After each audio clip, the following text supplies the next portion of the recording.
Good morning ಮಗ, ಎಲ್ಲರೂ ಹೇಗಿದ್ದೀರಾ? ನಾನು ನಿಮ್ಮ ರವಿ, ನೀವು ನೋಡ್ತಿದ್ದೀರಾ ರವಿ ಬ್ಲಾಗ್ಸ್ ನೆಲಮಂಗಲ. ಗುರು, ನಿನ್ನೆ RCB ಅನ್ಬಾಕ್ಸ್ ಇವೆಂಟು ನೀವೆಲ್ಲ ನೋಡಿದ್ದೀರಾ. ಚಿನ್ನಸ್ವಾಮಿ ಸ್ಟೇಡಿಯಂ ತುಂಬ ಉಡಿದು ಗುರು. ಏನು ಗುರು ಕ್ರೌಡ್ ಅದು. ಜಸ್ಟ್ ಅನ್ಬಾಕ್ಸ್ ಇವೆಂಟ್ಗೆ ಈ ಮಟ್ಟಕ್ಕೆ ಕ್ರೌಡ್ ಇದೆ ಅಂತಂತಂದರೆ ಮ್ಯಾಚ್ ಎಲ್ಲ ಶುರು ಆದರೆ ಇನ್ನು ಯಾವ ಮಟ್ಟಕ್ಕೆ ಕ್ರೌಡ್ ಇರುತ್ತೆ ಅಂತ ನೀವು ಜಸ್ಟ್ ಇಮ್ಯಾಜಿನ್ ಮಾಡ್ಕೊಳ್ರಿ ಗುರು. ಅನ್ಬಾಕ್ಸ್ ಇವೆಂಟಲ್ಲಿ ಏನೇನು ಇವತ್ತು ರಿವೀಲ್ ಮಾಡಿದ್ದಾರೆ ಅಂತಂತಂದರೆ, ಮೊದಲನೇದು ನಮ್ಮ RCBಯ ಏನು ಹೇಳಿ, ತುಂಬ ಜನಗಳು ಕನಸಾಗಿತ್ತಿದ್ದು ಯಾವುದು ಗೊತ್ತಾ? ನೇಮ್ ಚೇಂಜ್ ಮಾಡೋದು. ಬ್ಯಾಂಗ್ಳೂರಿಂದ ಬೆಂಗಳೂರು ಫೈನಲ್ ಆಗಿ ಚೇಂಜ್ ಆಗಿದೆ ಗುರು. ಬ್ಯಾಂಗ್ಳೂರಿಂದ ಬೆಂಗಳೂರು ಚೇಂಜ್ ಆಗಿದೆ. ಇನ್ನು ಎರಡನೇದು ಏನಂತಂದರೆ, ನಮ್ಮ RCBಯ ಜೆರ್ಸಿ ಚೇಂಜ್ ಆಗಿದೆ ಗುರು. ಹೊಸ ಕಲರ್ ಆ್ಯಡ್ ಮಾಡಿದ್ದಾರೆ. ಬ್ಲ್ಯಾಕಿಂದ ಬ್ಲೂ ಆಗಿದೆ, ಬ್ಲೂ ರೆಡ್. ಮೊದಲು ಬ್ಲ್ಯಾಕ್ ರೆಡ್ ಇತ್ತು, ಇವಾಗ ಬ್ಲೂ ರೆಡ್ ಒಂದು ಆ್ಯಡ್ ಆಗಿದೆ. ಇದನ್ನು ನಮ್ಮ ವಿರಾಟ್ ಕೊಹ್ಲಿ ಅವರು ಭರ್ಜರಿ ಹಾಕ್ಕೊಂಡು ಸಖತ್ತಾಗಿ ಪೋಸೆಲ್ಲ ಕೊಟ್ಟು ಅನಾವರಣ ಮಾಡಿದ್ದಾರೆ. ನೆಕ್ಸ್ಟ್ ಏನಂತಂದರೆ, ನಮ್ಮ ಪುನೀತ್ ರಾಜ್ಕುಮಾರ್ ಅವರ ವೈಫ್ ಆದ ಅಶ್ವಿನಿ ಮೇಡಮ್ಗೆ ನಮ್ಮ ಕ್ಯಾಪ್ಟನ್ ಸ್ಮೃತಿ ಮಂದಣ್ಣ ಅವರು ಹೊಸ ಜರ್ಸಿನ ಕೊಟ್ಟು ಗೌರವಾನ್ವಿತವಾಗಿ ನಡ್ಕೊಂಡಿದ್ದಾರೆ. ಅದೊಂದು ಹೈಲೈಟ್ ಅಂತ ಹೇಳ್ಬೋದಾಗಿತ್ತು.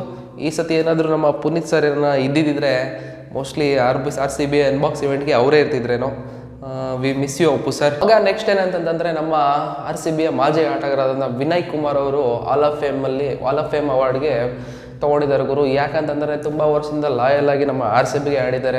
ಫೈನಲ್ ಆಗಿ ಅವರು ರಿಟೈರ್ಡ್ ಆಗಿದ್ದಾರೆ. ಆಲ್ ಆಫ್ ಫೇಮ್ ಅವಾರ್ಡ್ ತೊಗೊಂಡು RCB ಅವರವ್ರಿಗೆ ತುಂಬ ಗೌರವವಾಗಿ ಆಲ್ ಆಫ್ ಫೇಮ್ ಅವಾರ್ಡ್ ಕೊಟ್ಟು ಸ್ವಾಗತ ಮಾಡಿದ್ದಾರೆ. ನೆಕ್ಸ್ಟ್ ಏನಂತಂತಂದರೆ, ಇದಕ್ಕೋಸ್ಕರ ನೀವೆಲ್ಲ ಕಾಯ್ತಾ ಇದ್ದೀರಾ. ನೀವೇನ ಈ ವಿಷಯ ಕೇಳೋಕ್ಕೆ ಮುಂಚೆ ನೀವೇನಾದ್ರು ನಮ್ಮ ಚಾನಲ್ ಸಬ್ಸ್ಕ್ರೈಬ್ ಮಾಡಿಲ್ಲ ಅಂತಂದರೆ ದಯವಿಟ್ಟು ಸಬ್ಸ್ಕ್ರೈಬ್ ಮಾಡ್ಕೊಳ್ಳಿ. ನಮ್ಮ ಕಿಂಗ್ ಕೊಹ್ಲಿ ಅವರು ಗುರು, ಗೊತ್ತಲ್ಲ ನಮ್ಮ ಕಿಂಗ್ ಕೊಹ್ಲಿ ಗುರು, ಅವ್ರಿಗೆ ತುಂಬ ಮುಜುಗರ ಆಗ್ಬಿಡೋದಂತೆ ಗುರು. ತುಂಬ ಬೇಜಾರಾಗಿ ಹೇಳ್ಬಿಟ್ಟಿದ್ದಾರೆ. ಮೊದಲು ನನ್ನ ಆ ಥರ ಕರಿಬೇಡ್ರಿ, ನೀವು ನನಗೆ ಮುಜುಗರ ಆಗ್ತಾಯಿದೆ, ಕರಿಬೇಡ್ರಿ ಅಂತ. ಏನಕ್ಕಂತಂದರೆ, ನಮ್ಮ ನ್ಯಾಕ್ಸ್ ಇದ್ದಾರಲ್ಲ, ನ್ಯಾಕ್ಸು ಅವರು ಕಿಂಗ್ ಕೊಹ್ಲಿ ಅಂತ ಹೇಳ್ಬಿಟ್ಟಿದ್ದಾರೆ. ದಯವಿಟ್ಟು ನೀವು ನನ್ನ ಆ ಥರ ಕರಿಬೇಡ್ರಿ, ನನಗೆ ಸ್ಟಾಪ್ ಮಾಡಿ, ನನಗೆ ತುಂಬ ಮುಜುಗರ ಆಗ್ತದೆ ಅಂತ ಹೇಳ್ಬಿಟ್ಟಿದ್ದಾರೆ ಗುರು ನಮ್ಮ ಕಿಂಗ್ ಕೊಹ್ಲಿ ಅಣ್ಣ.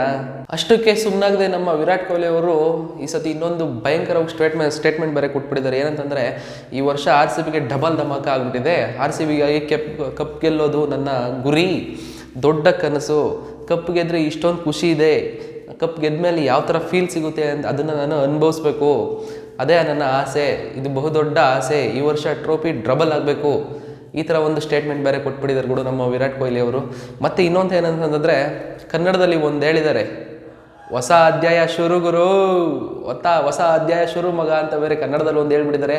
ಇದಕ್ಕಂತೂ RCB ಚಿನ್ನಸ್ವಾಮಿ ಸ್ಟೇಡಿಯಂನಲ್ಲಿ ಕ್ರೌಡು ಕೂಗ್ತು. ವಿರಾಟ್ ಕೊಹ್ಲಿ ಎಂಟ್ರಿಗೆ ಬೇರೆ ಅದು ವಿರಾಟ್ ಬಿಟ್ಟರು. ಪಾಪ ಅವ್ರು ಬೇಡ್ಕೊಂಬಿಟ್ರು. ಏನಂತಂದರೆ, ಬಿಟ್ಬಿಡ್ರಪ್ಪ, ನನಗೆ ಚೆನ್ನಾಗಿ ಫ್ಲೈಟ್ ಇದೆ, ನಾನು ಹೋಗಬೇಕು, ಹಂಗೆ ಅಂತ ಎಲ್ಲ ಬಿಡ್ಕೊಂಡ್ರು ಗುರು. ಇದು RCB ಕ್ರೇಜ್ ಅಂತಂದರೆ. ನೋಡ್ತಾ ಇರಿ, ಅಪ್ಡೇಟ್ ಕೊಡ್ತಾ ಇರ್ತೀನಿ ನಿಮಗೋಸ್ಕರ.